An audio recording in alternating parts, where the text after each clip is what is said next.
Her wheelchair wheels caught on broken pavement the night her own family drove away and never looked back, leaving 23-year-old Amara alone outside a mansion gate that belonged to a man's soul feared by name only. She never expected the gate to open. She never expected him to walk out, stop cold at the sight of her, and say 4 words that would change both their lives forever. "Who did this to you?" Welcome to Echoes of Soul and Africa TV, besties. Please endeavor to like, share, and subscribe to support the channel. It won't take more than 30 seconds to do so. Rain had been falling for an hour before the car finally stopped. Amara Bello sat in the back seat, hands folded tightly in her lap, watching her stepmother's shoulders through the rearview mirror, waiting for some sign of hesitation that never came. Her father hadn't said a word since they left the airport. Her half-brother stared out the window like she wasn't even there. The car rolled to a stop outside a gated estate in one of Seoul's wealthiest districts, iron gates rising like teeth against the storm-dark sky. "This is as far as we go," her stepmother said, not turning around. Amara's throat tightened. "What do you mean, this isn't the hotel?" "There is no hotel, Amara." Her father's voice was flat, final, a door closing somewhere deep inside him that had been closing for years. "We can't keep doing this. The medical bills, the accommodations, the special everything. Your brother has a future to think about." "I have a future too." Her voice cracked on the words. Nobody answered her. The trunk popped open. Her wheelchair was lifted out and set on the wet pavement beside the car, and then, without another word, without so much as a glance back, the car pulled away into the rain, taillights shrinking into red pinpricks before vanishing into the dark. Amara sat frozen on the curb in her ordinary chair. The manual one, not the motorized chair that had been left behind in Lagos, because it was too expensive to bring, rain soaking through her jacket, mind refusing to process what had just happened. Her own family had left her on a stranger's curb, like unwanted luggage. The gate towers loomed above her, black iron and stone, security cameras blinking red in the darkness. She had no phone with international service, no money beyond a few crumpled bills, no idea where she was beyond a district name she'd heard once in passing. Panic clawed up her throat, but crying wouldn't fix this. Crying never fixed anything, so she gripped the wheels of her chair and pushed forward toward the only shelter in sight, the overhang above the gate's security booth. That was when the gate began to open. Amara froze, heart hammering, as a man stepped out into the rain like weather meant nothing to him. He was tall, dressed in a dark coat despite the storm, moving with the kind of stillness that made her sure he was dangerous before he'd said a single word. His eyes found her immediately, swept over the wheelchair, the soaked jacket, the water dripping from her braids, and something shifted across his face, something that looked almost like recognition, though they had never met. "Who did this to you?" His voice was low, accented, controlled in a way that made the question feel more like a promise of violence than concern. "I'm fine," Amara said automatically, the lie tasting bitter. "I just need directions to a hotel." "You're sitting in the rain outside my gate at 11 at night." He crouched slightly, bringing himself to her eye level, an act that startled her more than anything else that evening. "That's not fine." Kang Min-ho had not planned on finding anyone outside his gates that night. He had been reviewing shipment manifests when his security feed caught motion. A car stopping. A young woman being left on the curb like refuse. He'd watched the taillights disappear before he understood what he was seeing, before something old and furious woke up inside his chest, something he hadn't felt in years, not since his own mother had been discarded by people who were supposed to love her. "Come inside," he said. It wasn't a request. "I don't know you." "No," he agreed, "but you know the alternative. Rain, darkness, a foreign city, and a family that just proved they won't come back for you." His jaw tightened. "Come inside or sit here and freeze, your choice." Something about his bluntness, the absence of pity in his voice, made Amara trust him more than she wanted to. She nodded once, and he straightened, calling something in Korean toward the gatehouse. Within moments, 2 staff members appeared with an umbrella and gentle hands, helping guide her chair up the smooth, ramped pathway toward the mansion's entrance, Min-ho walking beside her the entire way, matching her pace instead of rushing ahead. The house swallowed the storm behind them. Warm light, marble floors, A silence so complete it felt like stepping into another world entirely. "You're bleeding," Minho said suddenly, noticing the scrape along her knuckles where she'd gripped the wheels too hard pushing through gravel. "It's nothing. Nothing doesn't leave a trail." He crouched again, examining her hand with a gentleness that contradicted the coldness in his voice moments earlier, and called for a first aid kit without looking away from her. Amara studied his face while he worked, sharp jaw, dark eyes focused entirely on her hand, the faint white line of an old scar along his temple that spoke of a life far more violent than his tailored suit suggested. "Why are you helping me?" she asked quietly. Minho didn't look up, because someone should have stopped that car before it drove away. The words hit somewhere deep and unguarded in her chest, and Amara looked away before he could see what they'd done to her. That night, she slept in a guest room larger than her entire childhood home, sheets softer than anything she'd touched since the accident 3 years ago that had taken the use of her legs, and apparently whatever remained of her family's patience. She lay awake staring at the ceiling, replaying the moment the car pulled away, the total absence of hesitation on her father's face, and told herself she wouldn't cry in a stranger's house. She cried anyway. The next morning, Amara woke to sunlight and the smell of food she didn't recognize but somehow already loved. A woman in staff uniform knocked gently before entering, introducing herself as Mrs. Yoon, the house manager, explaining breakfast was ready whenever Amara felt able. Everything about the offer was careful, considerate, designed around her chair without being announced as such, the kind of thoughtfulness that made her suspicious of its source. She found Minho in the dining room, already dressed for business, reading something on his phone with an intensity that suggested the world outside these walls was far less gentle than the world inside them. "You didn't have to let me stay," Amara said, wheeling herself to the table. "I know," he set the phone down. "I wanted to." "That's not an answer." His eyes lifted to hers, dark and unreadable. "You have nowhere else to go. No visa arrangements beyond a return flight you clearly won't be using. No money. No family willing to claim you." He said it without cruelty, simply stating facts he'd apparently already investigated. "I have space. I have resources. It costs me nothing to let you stay while you figure out your next move." "And what do you get out of it?" Something flickered behind his eyes, gone before she could name it. "Nothing," he said, though the word felt incomplete, like there was more he wasn't saying. "Eat your breakfast." Over the following days, Amara learned pieces of the man who'd pulled her out of the rain. Kang Min-ho ran an empire that touched shipping, real estate, and things people whispered about but never said aloud in his presence. His staff moved around him with a mixture of loyalty and fear that told her everything about the reputation attached to his name outside these walls. But inside the mansion, he was different, quiet at dinner, watchful, occasionally softening in ways that seemed to surprise even him. He noticed things. The way she struggled to reach the top shelf in the guest bathroom led to everything being rearranged within a day, no explanation given. The way she avoided the stairs entirely resulted in an elevator being installed in the east wing within the week, workers moving with an urgency that suggested Min-ho didn't understand the concept of waiting for anything he wanted done. When she mentioned, only once, that her old motorized chair back home had given her more independence, a new one appeared 3 days later, custom-fitted, more advanced than anything she'd ever owned. "You didn't have to do this," she said, running her hands over the smooth armrests, throat tight with an emotion she refused to name. "I know," Min-ho said again, the same 2 words he always used when he didn't want to explain himself. "People don't just do things like this for strangers." "You're not a stranger." He said it simply, like it was obvious, like the week they'd spent under the same roof had already rewritten some category in his mind that she didn't yet understand. Amara didn't push further, though the words settled somewhere warm and dangerous in her chest, a place she'd learned to keep locked after years of people leaving.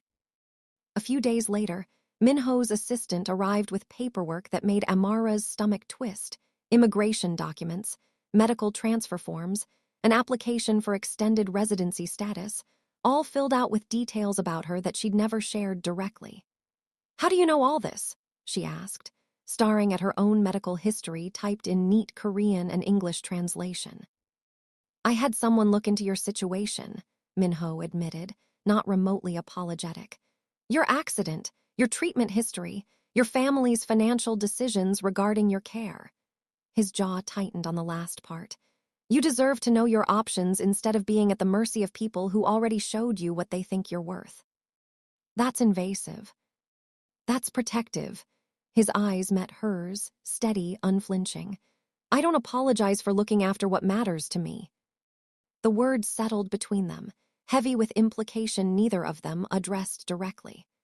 Amara looked down at the paperwork instead of his face, unwilling to examine what it might mean that a dangerous stranger had already decided she mattered enough to protect. That evening, she wheeled herself out to the garden terrace, needing air, needing distance from a house that kept offering her a life she wasn't sure she deserved to want. Minho found her there an hour later, sitting in the dark with tears she hadn't quite managed to hide. "They didn't even look back," she whispered, not turning around.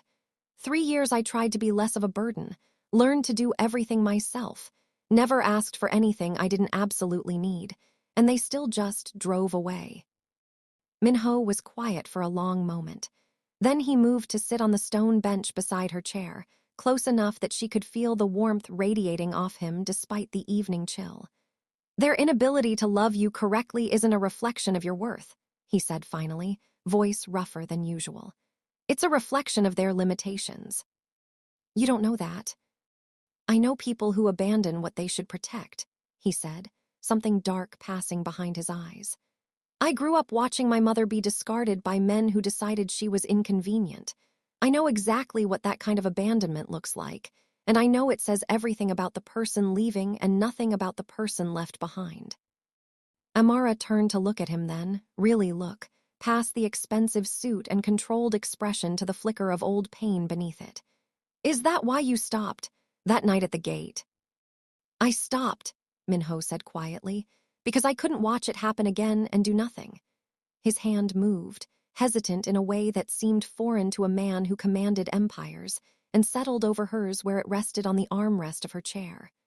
"I don't know what this is yet, Amara, but I know I'm not interested in being another person who watches you get left behind."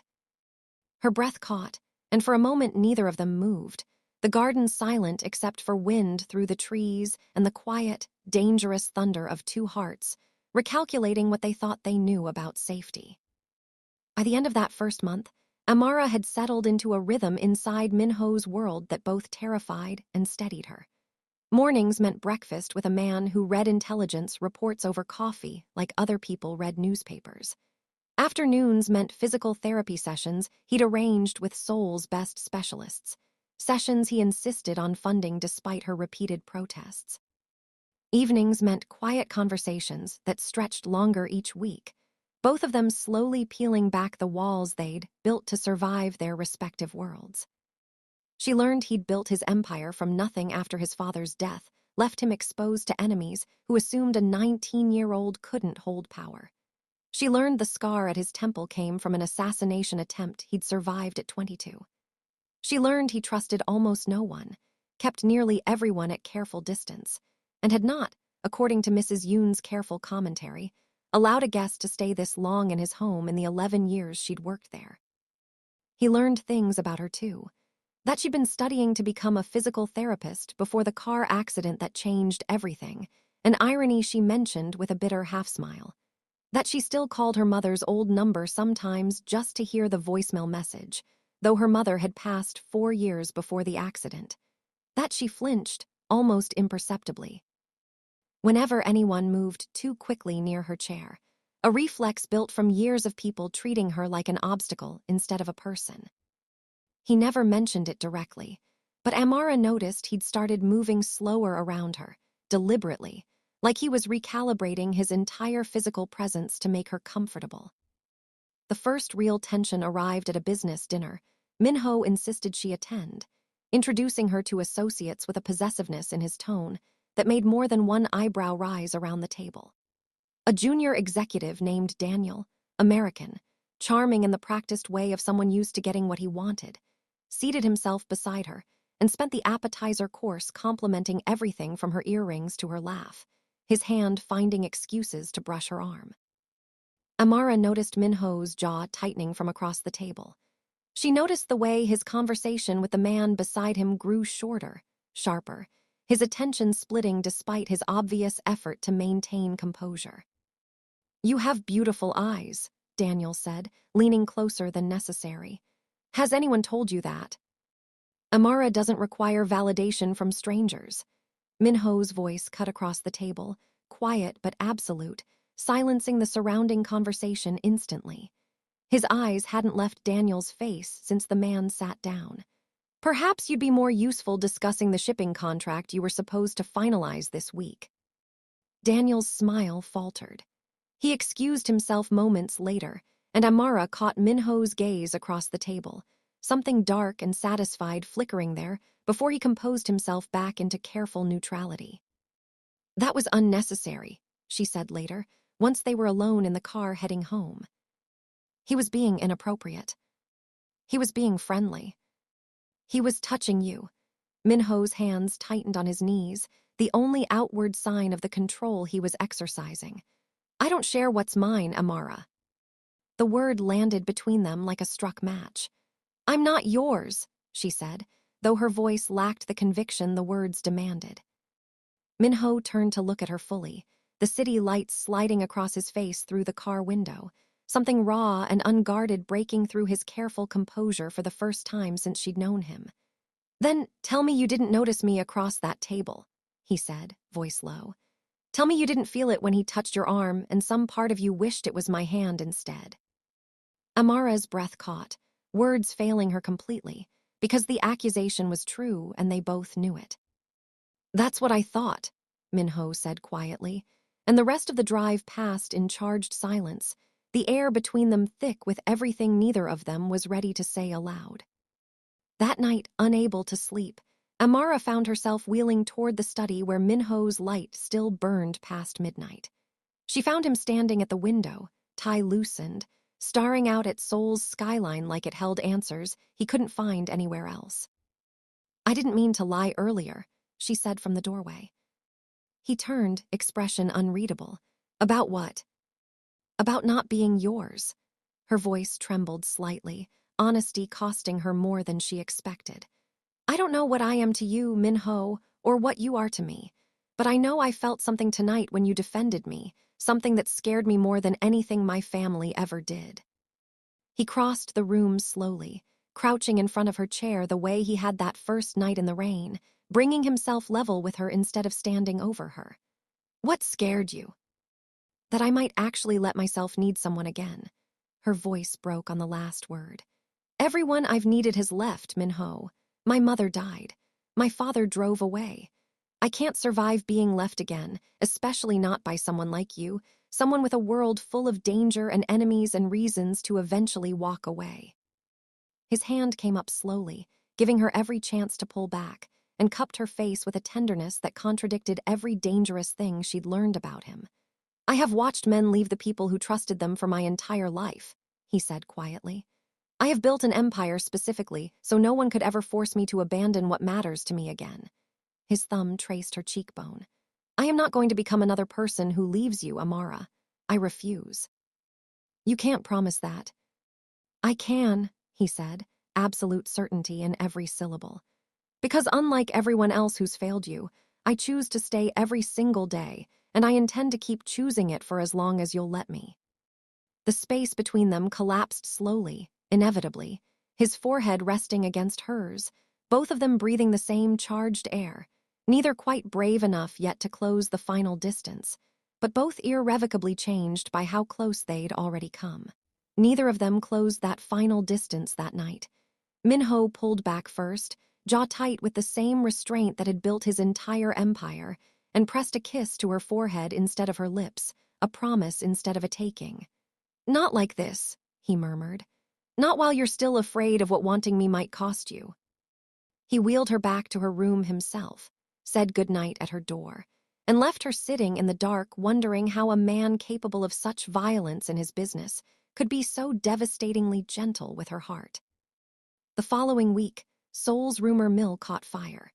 Someone had photographed Amara at the restaurant, wheelchair and all, seated beside Kang Min-ho with his hand resting protectively along the back of her chair. By the next morning, the image had spread through business circles and gossip columns alike, speculation running wild about the mysterious woman who'd captured the attention of a man known for keeping everyone at arm's length. Min-ho didn't seem bothered. Amara was terrified.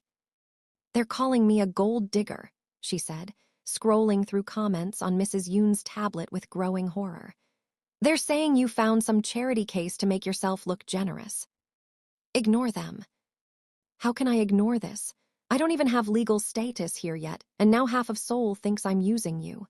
Her hands shook. "This is exactly what my father always said would happen if I trusted anyone. That people would only ever see the chair or see an angle, never actually see me." Min-ho set down his coffee cup with deliberate control. "Your father," he said, voice like ice forming over deep water, "left you on a curb in the rain. His opinion on trust means nothing." He crossed the room, crouching before her the way he always did, refusing to let the height of his own standing become a barrier between them. "The people commenting on photographs know nothing about you. I know you spent an hour last week teaching Mrs. Yoon's granddaughter to read because the girl was struggling in school. I know you save half your allowance to send anonymously to a wheelchair charity in Lagos. I know exactly who you are, and it has nothing to do with what strangers assume from a photograph." Her eyes filled despite her best effort to stay composed.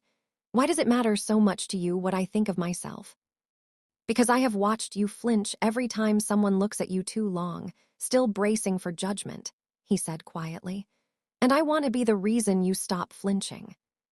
That evening, a courier arrived with a formal invitation, gold-embossed lettering announcing a charity gala hosted by one of Min-ho's rivals, a man named Choi D-sung, whose family had circled Min-ho's territory for years, always looking for weakness, always waiting for an opening. Min-ho's expression darkened reading the guest list attached. "You don't have to come," he told her. "This isn't your fight." "If people are already talking about me," Amara said, steadier than she felt, "hiding won't make it stop. I'd rather stand beside you and let them see exactly who I am." Something like pride flickered across his face, quickly buried beneath his usual composure. "They will test you," he warned. "Choi's people specialize in finding weakness and exploiting it publicly." "Then I won't show them any." The gala unfolded exactly as Min-ho predicted. Whispered comments trailed behind her wheelchair like smoke, thinly veiled insults disguised as compliments, questions about her background delivered with condescending sweetness by women in designer gowns who'd clearly rehearsed their cruelty. Amara held her composure through most of it, spine straight, chin lifted, refusing to give them the reaction they were hunting for. Then Choi D-sung himself approached, smile polished and dangerous. "Ms. Bello," he said, extending a hand she didn't take. "I've heard so much about you. Tell me, is it true Min-ho found you homeless outside his gates? How very generous of him to take in a stray." The room seemed to still around them, several conversations pausing to catch the exchange. "I wasn't homeless," Amara said, voice level despite the fury building in her chest. "I was abandoned by people who valued convenience over family. There's a difference, though I imagine someone like you might struggle to understand loyalty." Choi's smile tightened. "Feisty, I can see the appeal." His eyes swept over her chair with deliberate cruelty. "Though I do wonder how practical this arrangement really is, long-term. Min-ho requires a partner who can stand beside him in every sense. Someone who won't become a liability when situations require quick movement, difficult decisions, physical demands his position sometimes requires." Amara's breath caught, humiliation and rage warring in her chest. But before she could respond, Min-ho appeared at her side, having crossed the room the moment he noticed the confrontation. "Choi," he said, voice deceptively calm, "you're welcome to insult me directly. I can handle myself, but you will not speak to her that way again." He placed his hand on Amara's shoulder, a gesture of solidarity visible to the entire room. "Amara has survived more resilience-testing circumstances in the last 3 years than you've faced in your entire privileged existence. She doesn't need legs to be formidable. She has something far more valuable, character, which apparently your family has never managed to cultivate despite generations of trying. The room's attention sharpened, several onlookers suppressing smiles at Choi's obvious humiliation. Choi's jaw tightened, calculation flickering behind his eyes. "This isn't over, Minho," he said quietly, retreating with what dignity he could salvage. "It rarely is with him," Minho murmured once they were alone again, though the tension in his shoulders suggested Choi's threat carried more weight than he wanted her to see. Later that night, in the car heading home, Amara finally let herself shake. "He was right about one thing," she whispered.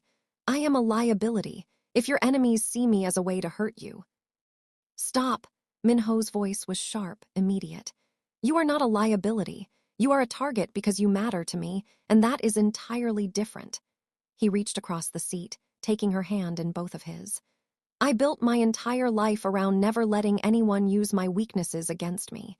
The difference now is that I've decided you're worth the risk." "That's not comforting." "It's not meant to be comforting," he said.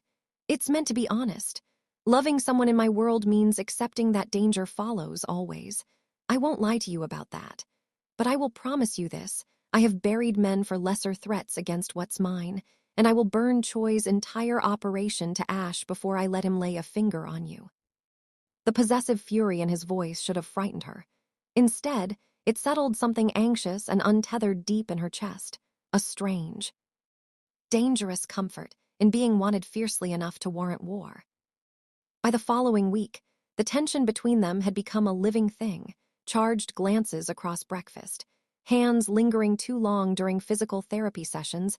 Minho had started attending under the excuse of wanting updates on her progress, conversations that stretched past midnight in the study neither of them wanted to end. The confession neither had spoken aloud hung in every silence, waiting. It broke on a Thursday evening, storm clouds gathering outside exactly as they had the night they met.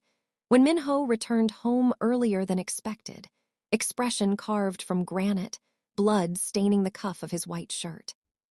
Amara's heart lurched. What happened? "Business complication." His voice was clipped, controlled in the particular way that meant he was holding something back. "It's handled." "Your hand is bleeding." "It's nothing." "Stop saying that." Amara wheeled closer, reaching for his hand before he could retreat, examining the shallow cut across his knuckles with hands that had steadied through years of her own physical therapy sessions. "Sit down. Let me clean this." Minho sat, watching her work with an intensity that made her pulse race despite the mundane task. "Choi sent men tonight," he admitted quietly, "to one of my warehouses, a message apparently about tonight's gala." Her hands stilled. "Because of me." "Because of everything," he said. "The territory, the alliance he wants forced on me, and yes, because he sees you as leverage he intends to use." His jaw tightened. "I handled it, but I need you to understand something, Amara. This is only going to escalate. Choi doesn't retreat when embarrassed, he regroups and strikes harder." Fear coiled through her chest, but underneath it, something fiercer stirred, a refusal to be frightened away from the first thing in years that had felt like home. "Then we face it together," she said. "I'm not running from this, Minho, not from you." Something in his expression cracked open entirely, the careful control he maintained around everyone else dissolving completely in her presence. "Do you understand what you're saying?" His voice was rough. "If you stay, if this becomes real between us, you become a target permanently. Enemies will come for you specifically because hurting you hurts me more than anything else they could attempt." "I understand." Her voice trembled but held steady. "I spent 3 years being told I was a burden nobody wanted to carry. I would rather be a target worth fighting for than a burden nobody bothers protecting." Minho's hand came up to cradle her face, and this time, neither of them hesitated. "I love you," he said, the words breaking free after weeks of careful restraint. "I have loved you since the moment I saw you sitting in that rain refusing to ask for help you desperately needed. I love your stubbornness, your resilience, the way you've survived circumstances that should have broken you and instead made you formidable." "Minho." "Let me finish." His thumb traced her cheekbone. I don't offer easy safety. I don't offer a life free from danger. But I offer everything I am, my protection, my loyalty, my heart, for as long as you'll have me. Tears spilled freely now, 3 years of loneliness and abandonment finally meeting something that refused to leave. I love you too, she whispered. God help me, I do. The kiss that followed was slow, devastating, months of restraint breaking apart in an instant. Minho's hands framed her face like she was something precious. He'd been terrified of losing before he'd even fully claimed her.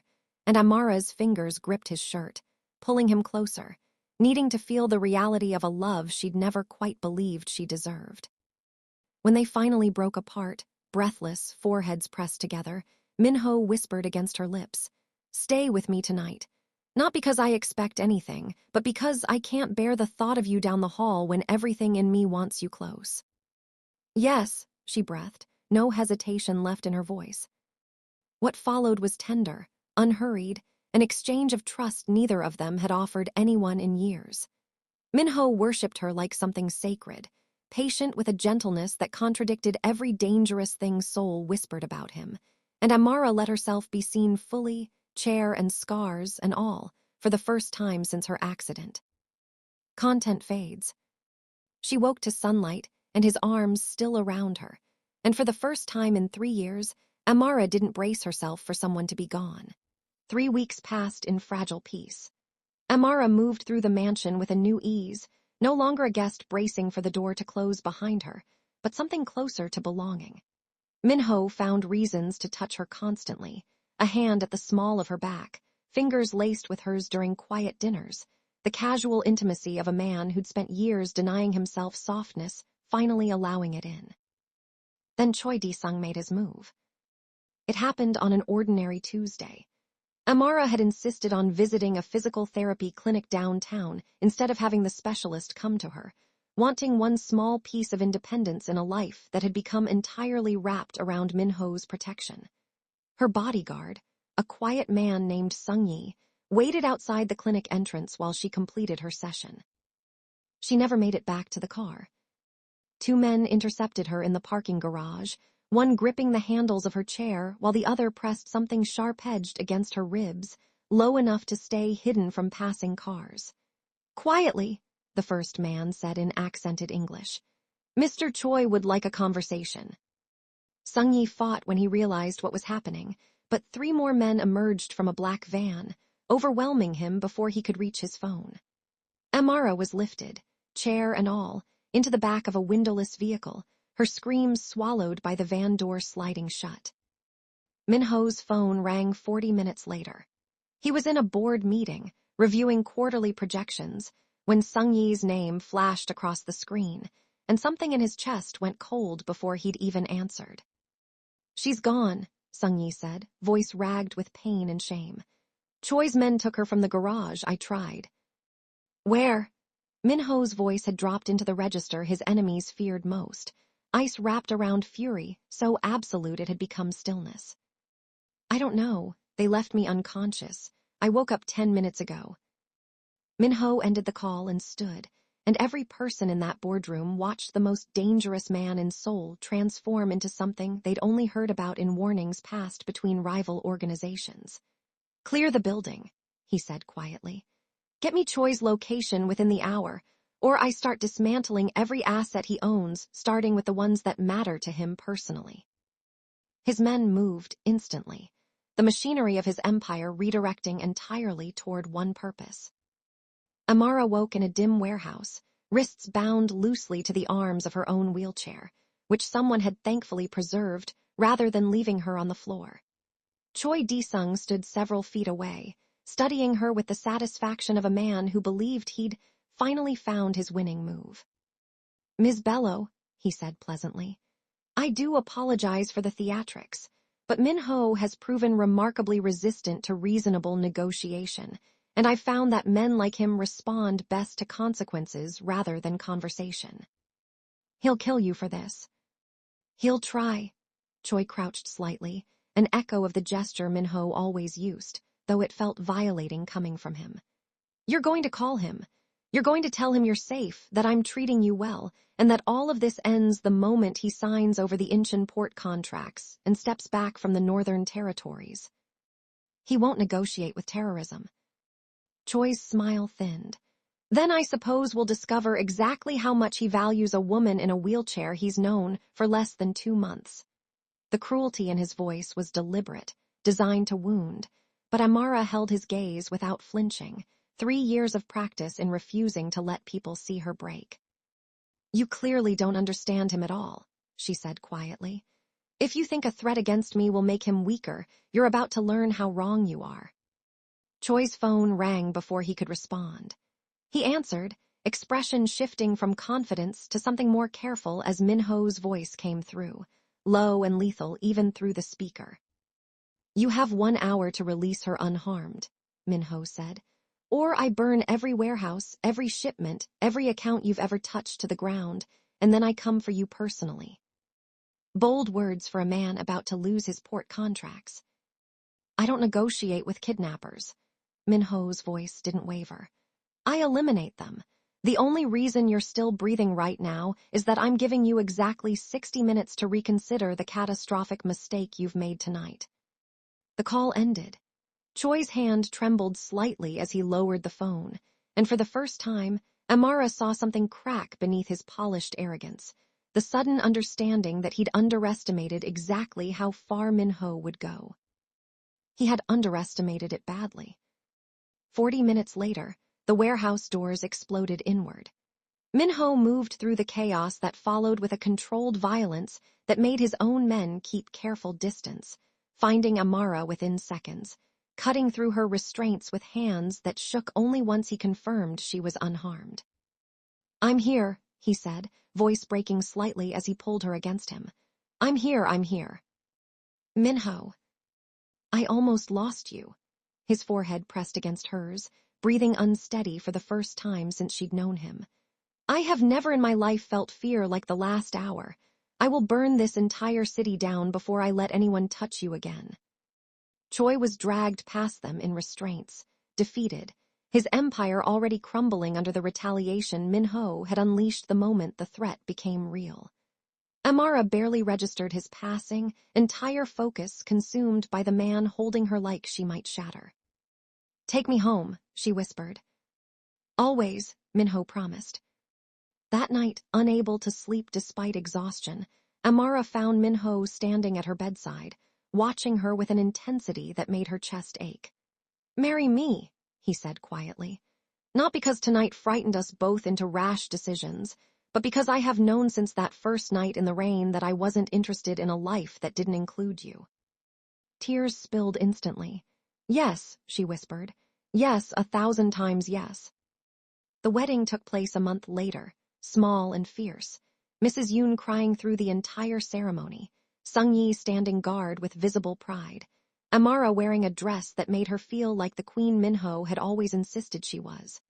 When he slid the ring onto her finger, when he kissed her before their small gathering of trusted allies, she felt something settle permanently into place, a belonging she'd stopped believing she deserved.